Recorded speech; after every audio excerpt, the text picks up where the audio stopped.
Mana bu hech qanday qorali yoki olxo'ri yoki dovcha emas.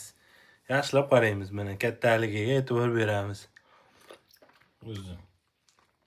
Bu uzum. Kalibri mana. Tırnak bo'lsa mana, tırnak. Mana barmoq. Barmoqda mana. Katta bo'yadi mana. Endi Mana qo'lni ham ko'rsat. narxi bilan qiziqayotgan bo'lsalar kerak. Qo'lmaydi ham ko'rsat. Mana shu uzumni shu kattalikda shuncha где-то yarim kilo bor. Mana shu uzumni 11.000 so'mga oldik. 11.000 won O'zbekiston so'mida 95.000 so'm bo'ladi. Qo'lmaydi, qo'lmaydi. Ha, qulupnayga keladigan bo'lsak, mana narxi ko'rsatib o'tilgan 8.000 so'm. 8.000 won degani, bu degani yana bir ikkita oldik bundan.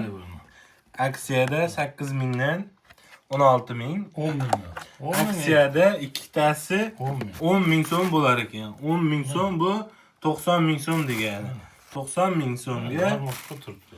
mana shu ikkita oldik. Где-то bittasi yarim kilodan ziyodroq 600 grammlar bor.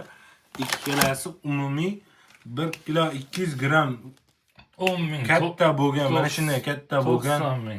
qulupnayni 95.000 so'mga oldik O'zbekiston puliga. 90.000. Ha, 90.000 so'mga oldik.